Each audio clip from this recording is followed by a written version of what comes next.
Assalamualaikum warahmatullahi wabarakatuh. Waalaikumsalam warahmatullahi wabarakatuh. Bismillahirrahmanirrahim. Alhamdulillahi rabbil alamin. Wassalatu wassalamu ala ashrafil anbiya'i wal mursalin Sayyidina wa maulana Muhammadin wa ala alihi wa ashabihil mujahidin at-tahirin, amma ba'du. Saudara-saudara kaum muslimin rahimakumullah, jauh berjalan banyak dilihat, dan pengalaman adalah guru yang paling bijaksana. Pantang seorang muslim jatuh dua kali di tempat yang sama. Hari ini lewat sini jatuh, pantas belum pengalaman. Besok lewat situ lagi jatuh lagi, goblok amat. Si amat saja tidak goblok. Kita mau bicara keagungan Ramadan yang ditandai tiga hal. Pertama, Ramadan dipilih oleh Allah menjadi bulan tempat di mana pertama kali diturunkan Al-Quranul Karim, kitab suci kita, imam kita, pedoman utama dalam melaksanakan berbagai kegiatan hidup.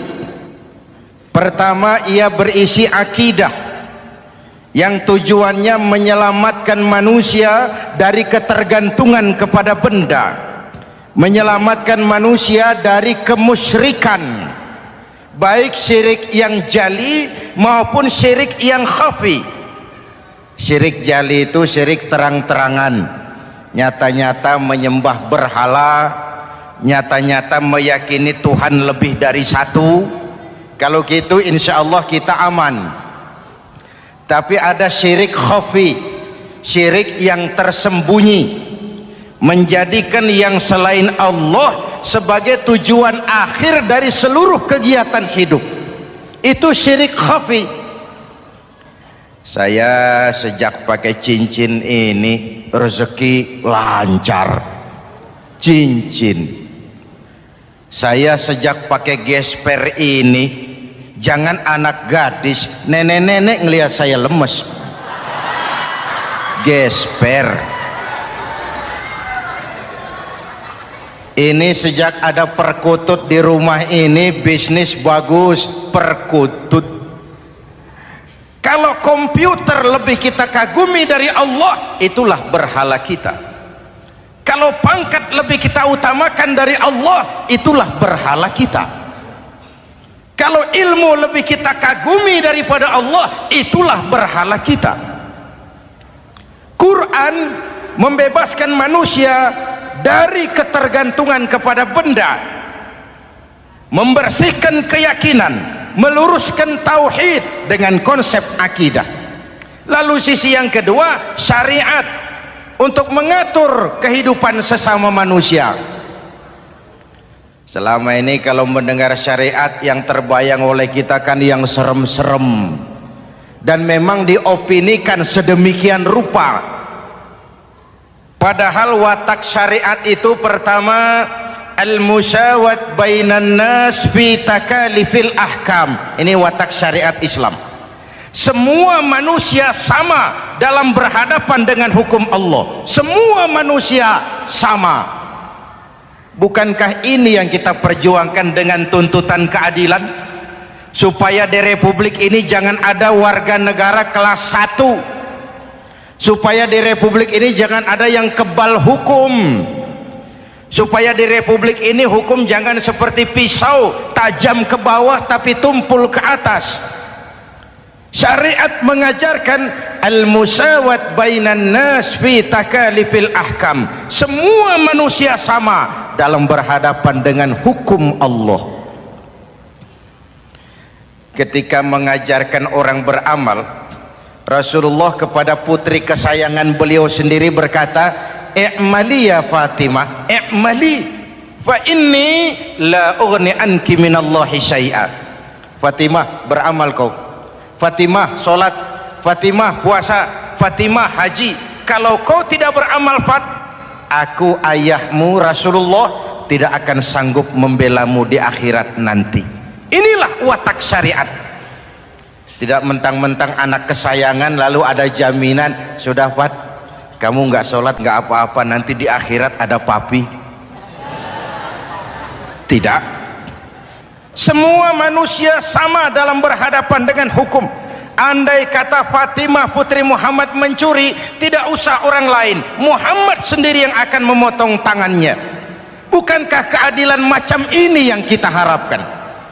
Cuma sayang, selama ini banyak kita mengenal Islam seperti orang buta kenal gajah. Ada 3 orang buta dilepas ke kebun binatang, disuruh kenal gajah. Saya yakin laporannya lain-lain. Orang buta pertama bilang, Pak, gajah tipis lebar kayak kipas. Kenapa? Dia baru pegang telinganya. Orang buta kedua ngotot, goblok itu Pak. Yang betul saya, gajah kecil panjang kayak ular. Kenapa? Yang dia pegang ekornya. Orang buta ketiga lebih marah, dua-duanya tolol Pak. Yang betul itu saya, gajah tinggi besar seperti pohon kelapa. Karena yang dia pegang kakinya. Beginilah kita mengenal Islam. Seperti orang buta kenal gajah, frame of reference, kacamata pandangannya tidak total. Baru kenal kaki gajah sudah sok tahu gajah. Baru kenal telinga gajah sudah sok kenal gajah. Kemana-mana pidato, saudara-saudara, gajah tipis lebar kayak kipas. Buat orang yang belum kenal gajah, dia menyesatkan.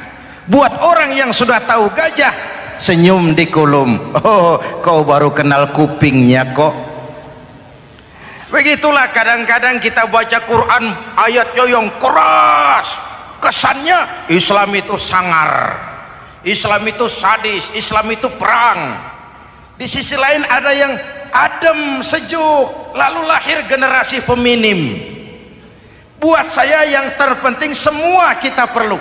Rasul mengajarkan, la takun ratban fatuksara wala yabisan fatuksara. Jangan lemah, nanti kau diinjak orang, tapi jangan keras, nanti kau dipatahkan orang. Hadirin yang saya hormati, lalu syariat juga punya at-tadrij fit tasri', tahapan dalam melaksanakan syariat. Oleh karena itu, Ramadan yang keagungannya ditandai dengan turunnya Al-Quran harus jadi momentum kembalinya kita kepada Al-Quran. Quran itu imam, kita ini makmum. Saya mau tanya, imam ikut makmum apa makmum ikut imam? Makmum ikut imam apa imam ikut makmum? Makmum ikut imam. Kalau Quran imam dan kita makmum, kita ikut Quran, jangan Quran diminta ikut kita. Imam ruku, kita ruku, imam sujud, kita sujud, imam i'tidal, kita i'tidal. Ke barat kata Quran, ke barat kita berangkat, ke timur kata Quran, ke timur kita menuju. Halal kata Quran, ambil, haram menurut Quran, tinggalkan. Kalau dia imam dan kita adalah makmum, mari berimam kepada Al-Quranul Karim. Yang kedua, keagungan Ramadan ditandai dengan perintah melaksanakan ibadah puasa. Para ulama menyebut puasa itu ibadah sirriyah, ibadah rahasia, ibadah abstrak, tidak ada unsur sugesti. Kalau kita sholat, orang lihat. Kita sedekah, orang tahu. Kita pergi haji, satu kampung nganter. Kita puasa, cuma kita dan Allah. Pura-pura sholat, ketahuan Pak. Pura-pura sedekah, nggak bisa dong, apa yang disedekahin. Pura-pura haji, kemana perginya? Tapi pura-pura puasa, gampang. Keluar rumah, bibir lap yang kering, jalan lemesin dikit, ada angin miring, lemes amat puasa. Sirriyah, abstrak. Ibadah lain bisa dinilai, wah itu teman kita sodakohnya berani ya. Kok tahu kamu? Kelihatan dari jumlahnya. Itu sholatnya khusyuk ya. Kok ngerti kamu? Kelihatan dari geraknya. Tetangga sebelah itu rasa-rasanya hajinya mabrur ya. Kok ngerti kamu? Kelihatan dari tingkah lakunya setelah pulang haji. Kalau yang sebelah lagi itu haji tomat. Di Mekah tobat sampai kampung kumat. Ibadah lain kelihatan bisa dinilai, tapi puasa tidak bisa dinilai. Belum pernah saya dengar orang bilang, teman kita puasanya mantap betul ya. Kok tahu kamu? Beludah terus. Nggak ada hubungannya. Oleh karena puasa ibadah sirri, ibadah abstrak, maka yang terbentuk dari ibadah ini pertama keikhlasan. Ini sikap hidup yang paling penting. Orang lain mau puji atau tidak bukan soal. Orang lain mau dengar atau tidak bukan soal. Ini urusan saya dengan Allah. Dari ibadah sirri seperti ini terbentuk keikhlasan, dan itu penting. Penyakit yang namanya stres lalu menjadi stroke itu umumnya karena orang kehilangan keikhlasan. Tetangga sebelahnya beli TV, dia demam, panas dingin. Temannya naik jabatan, dia masuk rumah sakit. Temannya beli rumah, dia mati. Disiksa oleh perasaannya sendiri. Marilah hidup dengan ikhlas. Beramal ikhlas. Saya menyantuni yatim bukan karena disorot TV, bukan karena masuk majalah, bukan karena dimuat koran, karena Allah. Berpakaian ikhlas. Saya berpakaian ini karena perintah Allah menutup aurat, bukan karena tuntutan Ramadan. Kalau cuma tuntutan Ramadan, Ramadan saja bagus busana muslim. Selesai Ramadan kembali pusar merajalela. Menerima jabatan ikhlas, ini amanah dari Allah. Jabatan adalah alat untuk mengabdi, bukan cuma alat yang melahirkan kekuasaan dan fasilitas. Kalau kekuasaan dianggap sebagai fasilitas dan kekuasaan, maka yang lahir tentu akhirnya maling-maling baru, yang lahir rampok-rampok baru, yang dikuras ya harta negara. Hadirin yang saya hormati, ikhlas menerima jabatan dengan keyakinan ini amanah Allah, amanah akan dimintakan pertanggungan jawab. Ini alat untuk berbuat baik, ini alat untuk mengabdi. Kalau cuma digambarkan kekuasaan jabatan sebagai kekuasaan dan fasilitas, itu yang lalu banyak melahirkan rampok-rampok baru. Betul? Iya, kalau jabatan kan gajiannya jelas. Menteri gajinya jelas, anggota DPR gajinya jelas, presiden, wakil presiden gajinya jelas. Tetapi ketika fasilitas dan kekuasaan banyak memberikan hasil, jangan heran lalu muncul penjarahan terhadap kekayaan-kekayaan yang justru merupakan milik rakyat. Ikhlas dalam menerima jabatan, ikhlas dalam berbuat, ikhlas dalam beramal. Lalu yang kedua, jujur. Tadi siang saudara sholat zuhur apa tidak? Sholat. Yang sholat? Ya enggak, ya enggak. Sebelum sholat zuhur kan saudara berwudu. Waktu berwudu kan saudara berkemur, memasukkan air ke mulut. Umpama waktu berkemur saudara korupsi, dikit saja airnya saudara minum, jangankan hansip, jangankan satpam, jangankan polisi, teman sebelah pun tidak tahu kalau waktu berkemur kita korupsi. Kenapa kita tidak mau melakukan itu?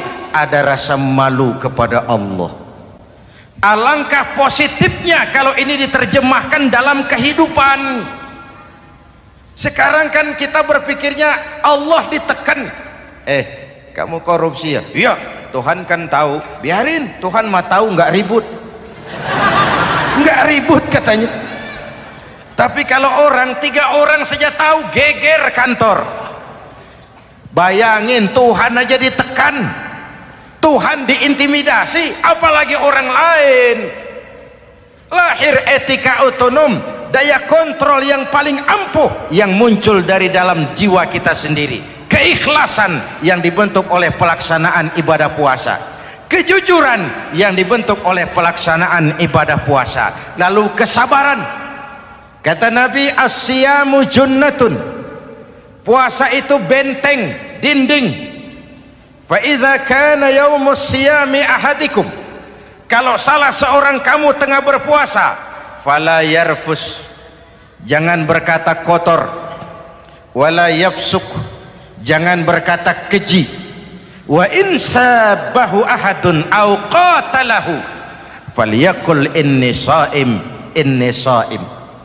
Kalau ada orang mencaci maki dia, bahkan mengajak dia berkelahi yang menurut ukuran dia mesti menang, tapi karena puasa, maaf, saya bukan nggak berani sama kamu, saya sedang puasa. Kalau mau berkelahi juga ntar aja habis buka, segeran dikit berantemnya. Inni shaim, maaf, saya sedang berpuasa. Itu merupakan benteng. Orang itu kan kalau lagi puasa kondisi lapar, haus, temperamen kan tinggi, sedikit tersinggung temperatur naik, sama marah gampang. Kalau waktu begitu dia bisa sabar, ketika kenyang sudah nggak ada masalah. Sabar baik dalam taat kepada Allah, sabar dalam melaksanakan perintahnya, sabar dalam meninggalkan larangannya, dan sabar di dalam menghadapi musibah, kesulitan-kesulitan dalam kehidupan kita. Hadirin, kalau ibadah berpuasa kita baik, kita yang malam ini pasti bukan kita 20 hari yang lalu. Kita yang malam ini, kita yang sudah ditempa oleh penggojologan Ramadan, ditempa oleh kawah candra di mukanya Ramadan, sehingga membias dalam pembentukan pribadi. Setiap ibadah yang dikerjakan dengan benar pasti punya dampak positif dalam meluruskan moral orang yang melaksanakan ibadah itu sendiri. Jangan sampai terjebak kepada rutinitas ritual. Akhirnya seperti yang sering saya ungkapkan, sholat rajin, maksiat tekun, baca Quran mau, fitnah orang hobi, sedekah ya sedekah tapi nyolongnya lebih gede dari sedekahnya. Sedekahnya cuma untuk ngumpetin korupsinya. Akhirnya jadi lipstik, akhirnya jadi dekorasi. Setiap ibadah yang dikerjakan dengan benar punya dampak positif dalam meluruskan moral dan memperbaiki akhlak orang yang melaksanakan ibadah itu sendiri. Begitulah Ramadan, ada pelaksanaan ibadah puasa. Dan untuk puasa Nabi bersabda, lis-shaimi farhatani, farhatun indal iftar wa farhatun inda liqa'i rabbih. Buat orang yang berpuasa ada 2 kegembiraan yang tidak dimiliki oleh yang tidak melaksanakan puasa. 2 kegembiraan. Pertama, farhatun indal iftar, kegembiraan menjelang saat-saat berbuka. Hati itu besar, rasa optimisme, padahal bukanya cuma sama tempe, sama tahu, sama ikan asin. Tapi entah makin dekat maghrib hati makin berbunga, ada kebahagiaan yang tidak bisa diceritakan. Allahumma lakasumtu, ya Allah, hari ini saya laksanakan perintahmu, saya lawan rasa nafsu, saya tempuh lapar, haus, saya tunaikan semua ini. Itu kegembiraan yang puasa. Yang kedua, wa farhatun inda liqa'i rabbih, kegembiraan kedua nanti di akhirat pada saat bertemu dengan Allah Subhanahu wa ta'ala. Masuk surga nikmat, bertemu Allah jauh lebih nikmat. Hadirin yang saya hormati, bahkan di surga ada sebuah pintu yang khusus disiapkan bagi orang-orang yang melaksanakan puasa. Tidak bisa masuk ke pintu itu kecuali orang yang puasa, dan pintu itu disebut pintu Rayyan, Babur Rayyan, pintu Rayyan, yang hanya boleh dimasuki orang-orang yang melaksanakan ibadah puasa. Hadirin, lalu yang berikutnya, ibadah puasa ganjarannya abstrak. Kalau ibadah lain kita bisa lihat itu, sholat berjamaah pahalanya begini, haji kalau mabrur pahalanya begitu, sodakoh pahalanya begini. Puasa Allah cuma bilang as-siyamu li wa ana ajzibi, puasa untukku dan aku yang membalasnya. Berapa besar balasan Allah tidak diberitahu. Artinya apa? Kalau saudara kerja, mandor bilang, mas kau kerja sama saya, gajimu sebulan 5 juta, ketahuan sebulan 5 juta, kita kan bisa kong kaling kong, ada mandor rajin, tidak ada mandor kendor, pokoknya jatah 5 juta. Tapi kalau mandor cuma bilang, mas kau kerja sama aku, soal gajimu nanti aku yang atur, berapa besarnya nggak dikasih tahu. Aturan seperti ini harusnya membuat kita kerja lebih hati-hati. Sebab apa? Mungkin gaji kita sama saja 5 juta kalau kerja biasa-biasa, mungkin jauh lebih besar kalau pekerjaan memuaskan, mungkin tidak digaji sama sekali kalau pekerjaan sembarangan. Tidak dijelaskannya gambaran pahala puasa menjadi sugesti untuk melaksanakan ibadah puasa ini dengan sebaik-baiknya. Hadirin yang saya cintai, yang ketiga soal keagungan Ramadan ini. Di dalam bulan Ramadan ada satu malam yang bobotnya khairun min alfi syahrin. Satu malam tapi lebih baik daripada 1000 bulan, yang kita kenal dengan malam Qadar atau Lailatul Qadar. Sementara itu adanya pada sepertiga yang akhir dari bulan Ramadan, terutama di malam-malam ganjil. Di negeri kita lihat terjadi pergeseran nilai. Awal-awal Ramadan, minggu pertama pasar sepi, masjid ramai, full house, meledak. Betul? Padahal Rasul memberikan contoh, kalau sudah masuk sepertiga yang akhir Ramadan, beliau sing-singkan lengan baju, hamparkan sajadah, lebih banyak di masjid daripada di rumah. Itu baginda Rasul. Sing-singkan lengan baju, hamparkan sajadah, lebih banyak di masjid daripada di rumah. Hadirin yang saya hormati, di situ makna meraih kemenangan. Karena itu lebaran lain dengan Idul Fitri. Lebaran siapa saja boleh ikutan, tapi Idul Fitri milik orang yang melaksanakan ibadah Ramadan dengan baik. Nah, saya kembali kepada Lailatul Qadar. Semua kita, kecil atau besar, sengaja atau tidak, khilaf atau terpaksa, pasti punya yang namanya dosa. Di sini semua yang hadir nih, include saya, apa ada yang tidak punya dosa? Ayo, jujur. Apa ada di antara kita di sini yang nggak punya salah? Apa ada yang nggak punya dosa?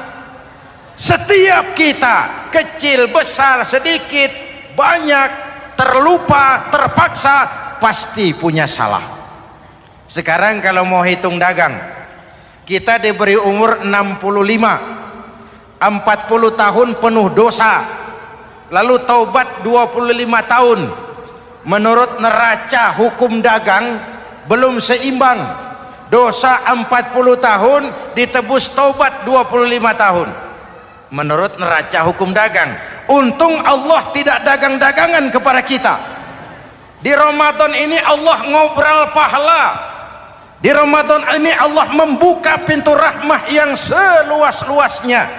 Sampai-sampai ada hadis kursi, lau amiltumul khataya hatta mala'atis sama thumma nadimtum fataballahu alaikum.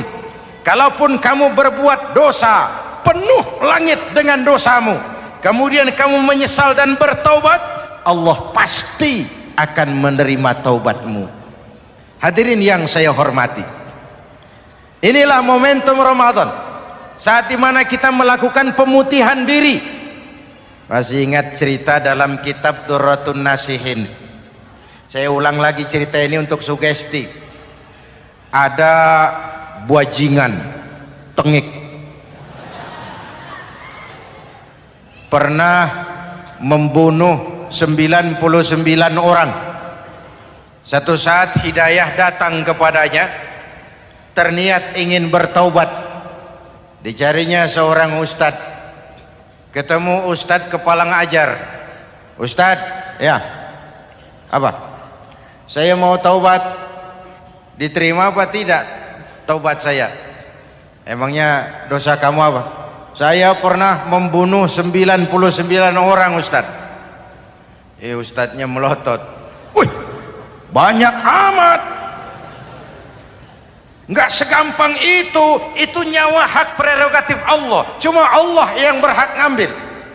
Membunuh tanpa alasan yang benar dosa besar, dosamu kelewat banyak mas, nggak bisa. Dia ponis lebih dulu kayak surga milik bapak moyangnya. Ini preman kita pikir ini ustadz saya niat baik-baik kok ngomongnya nggak enak. Daripada 99 tanggung, saya lempengin aja nih urusan dah. Dibabat lagi ustadz, tamat, selesai, pas, cepet. Niat taubatnya masih terus, dia mengembara sampai ketemu seorang ustadz yang bijak. Waalaikumsalam Ustadz. Assalam. Ada apa? Ustadz, saya mau taubat, diterima apa enggak sih? Oh, sebelum mentari terbit dari sebelah barat, sebelum napasmu sampai di tenggorokan, Allah akan menerima taubatmu. Boleh jadi dosamu besar, tapi ampunan Allah lebih besar dari dosamu. Begitu Ustaz. Iya. Cuman ngomong-ngomong dosamu apa sih? Ustaz, saya sih tadinya cuma bunuh 99 orang. Terus ada Ustaz ngomongnya nggak enak, jadi saya cukupin 100. Oh, taubatmu diterima asal benar-benar. Cuma begini saja, kampungmu kampung brengsek tuh, lingkunganmu nggak sehat. Kalau kau pulang ke sana lagi, niat taubatmu bisa lentur dan luntur. Kamu pindah saja, hijrah ke kampung lain yang lebih baik. Baik Ustadz, makasih. Wah, ngepak koper, pindah. Belum sampai ke kampung yang dituju, ajal datang merenggut nyawa. Ketika ruh keluar dari jasad, ini malaikat rahmah dengan malaikat azab rebutan. Kata malaikat rahmah, ini jatah saya. Orang ini sudah taubat, tempatnya di surga. Kata malaikat azab, nanti dulu. Taubat sih taubat, 100 bagaimana urusannya? Bertengkar. Akhirnya Allah mengutus malaikat Jibril, kau adili. Kata Jibril, ukur sajalah mana yang lebih dekat, kampung yang dituju atau kampung yang ditinggalkan.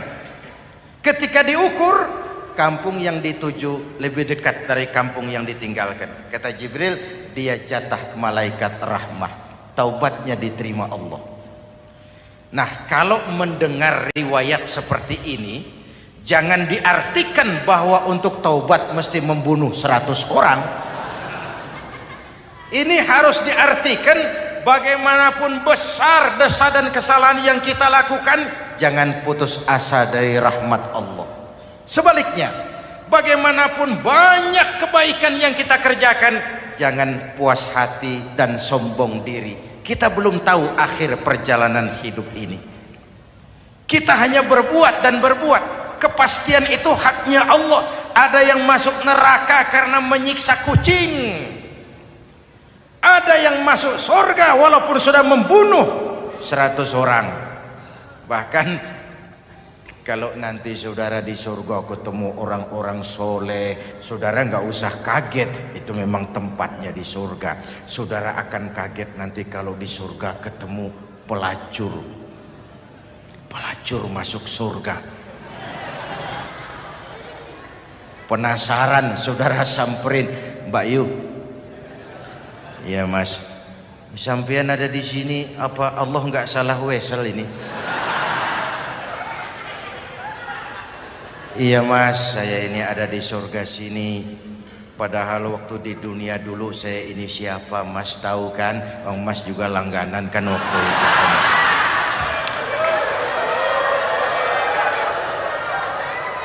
Tapi terus terang saja Mas, waktu di dunia itu saya terpaksa betul. Sejak lahir saya sudah yatim piatu. Sejak kecil sudah yatim piatu. Ada tetangga saya muslim sedikit kaya, tapi pelitnya 17 setan. Akhirnya demi tuntutan perut saya merantau ke kota besar. Ada yang nolong, katanya kerjanya ringan, uangnya lumayan. Apa? Yaitu demi sesuap nasi saya lakoni. Satu malam saya lagi berangkat dagang, lewat Masjid Baitul Ihsan, ada ceramah. Saya dengar dari jauh, ustadznya pidato, katanya Allah berpesan, "Lau amiltumul khataya hatta mala'atis sama, thumma nadimtum, fataballahu alaikum."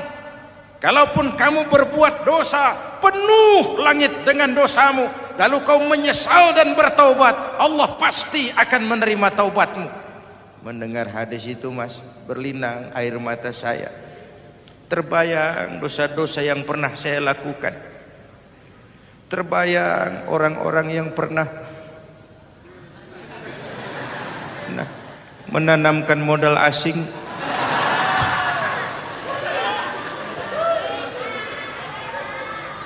Dikala itu hidayah datang, saya niat taubat pulang kampung Mas, mudik. Lagi ngepak koper mau mudik, tamu datang, saya bilang mulai malam ini saya berhenti dagang. Taubat saya sebenar-benarnya, taubat saya diterima Allah, walaupun mampir dulu, transit dulu di tempat lain, akhirnya saya sampai juga ke sini. Inilah Ramadan. Orang baik bukan orang yang tidak pernah salah, karena tidak ada orang yang tidak pernah salah. Orang baik kalau dia berbuat salah, dia segera sadar, dijadikannya sebagai pelajaran untuk tidak diulanginya lagi di masa yang akan datang. Maka Nabi berpesan, tuba liman syaghalahu aibuhu an uyubin nas. Beruntung benar orang yang kekurangan dirinya menyebabkan dia sibuk sampai tidak sempat mencari-cari kekurangan orang lain.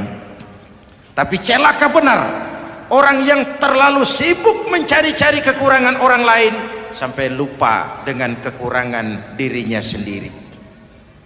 Hadirin, karena itu menurut Al-Imamul Ghazali, Lailatul Qadar itu malam istimewa.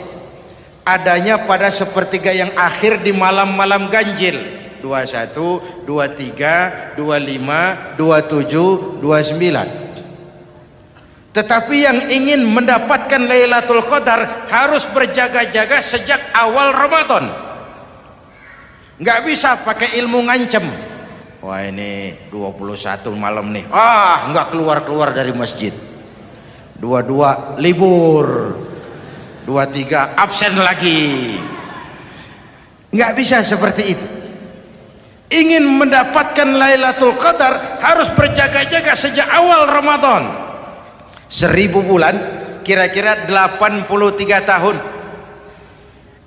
Rata-rata umur orang sekarang kita ini jarang yang sampai 83. Jarang. Kalau menyontoh Rasul jatah kita 63.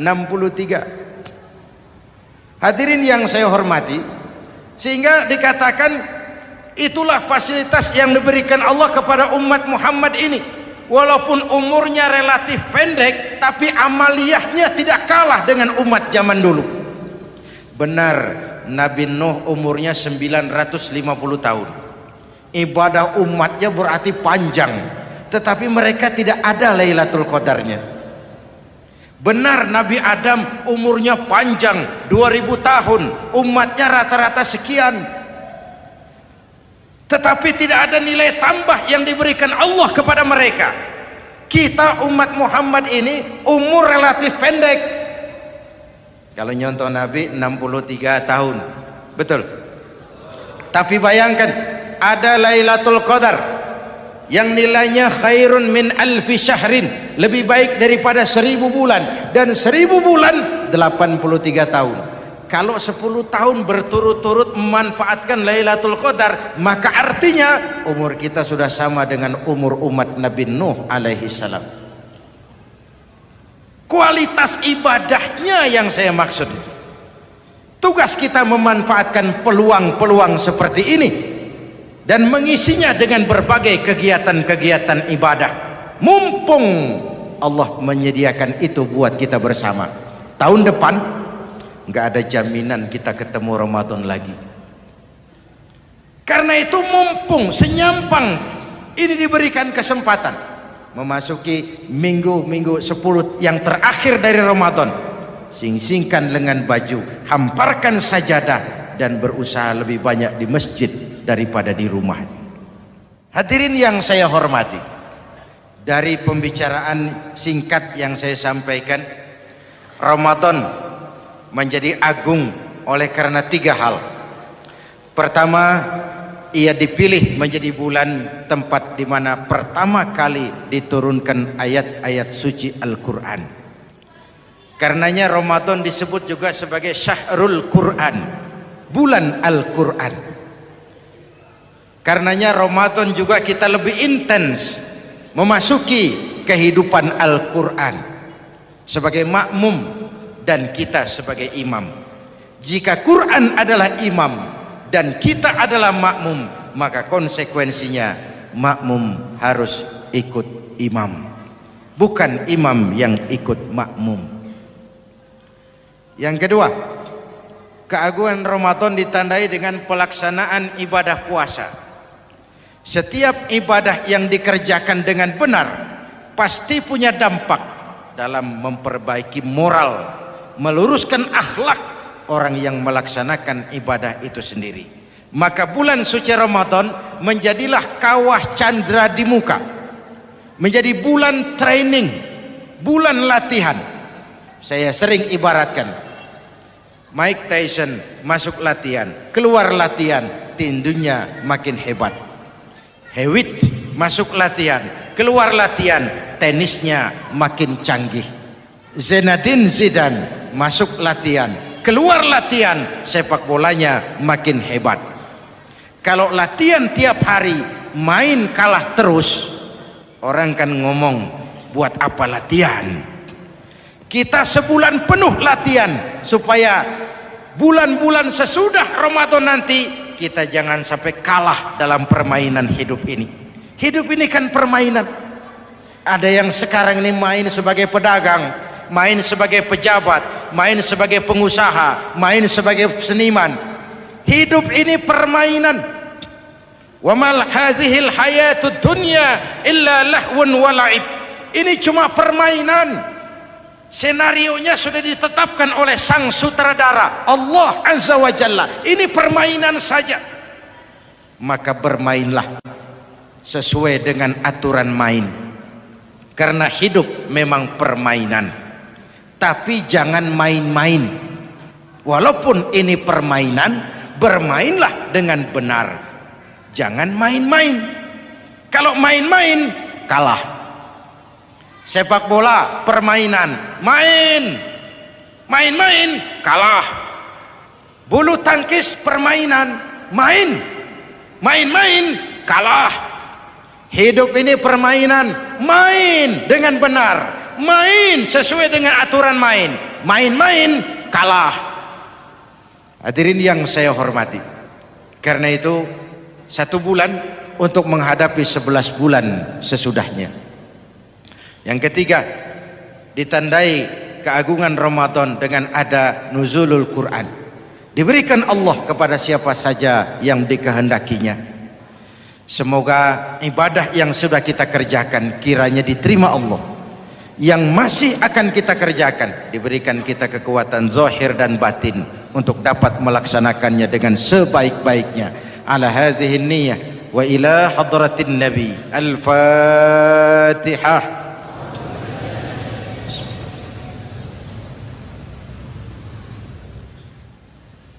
Bismillahirrahmanirrahim. Alhamdulillahi rabbil alamin. Allahumma salli wa sallim mubarak ala sayyidina Muhammadin wa ala alihi wa sahbihi ajma'in. Ya Allah, dengan sepenuh perasaan dan pengharapan dalam segala kerendahan dan kelemahan, ampuni dosa kami, dosa ibu bapak kami, dosa saudara-saudara kami umat Islam. Kalau selama ini lebih banyak lalai kami dari ingat kami, lebih banyak keluhan kami dari syukur kami, lebih banyak marah kami dari sabar kami, tunjuki kami jalan-Mu yang lurus, yang apabila kami berpijak di atasnya, tidaklah kami akan tersesat buat selamanya. Ya Allah, karuniakan kepada kami rakyat dan bangsa Indonesia pemimpin-pemimpin yang takut kepadamu dan sayang kepada kami. Berikan mereka kekuatan zahir dan batin untuk dapat membawa kami rakyat dan bangsa Indonesia menapak menuju hari esok yang lebih pasti dan lebih baik. Rabbana hab lana min azwajina wa dhurriyyatina qurrata a'yun waj'alna lil muttaqina imama. Rabbana atina fid dunya hasanah وفي الآخرة حسنة وقنا عذاب النار. ربنا تقبل منا صلاتنا وصيامنا وقيامنا وتخشعنا وتعبدنا وتمم تقصيرنا يا أرحم الراحمين. ربنا اجعلنا من السعداء المقبولين ولا تجعلنا يا الله من الأشقياء المردودين. أفضل ما قلته أنا والنبيون من قبلي لا ilaha illallah.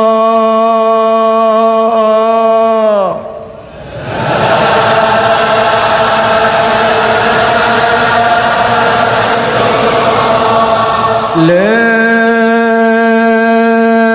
ilaha illallah.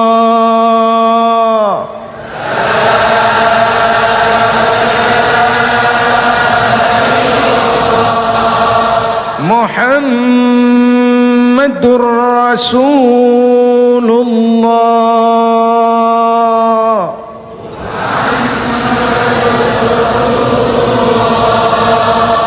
Sallallahu alaihi wa alihi wasallam. Kalimatu haqqin 'alaiha nahya wa 'alaiha namut wa 'alaiha wa biha nub'atsu insyaallah minal aminin. Minal aminin. Minal aminin. Rahmatika ya arhamar rahimin. Sallallahu ala sayyidina Muhammad wa ala alihi wa sahbihi ajma'in.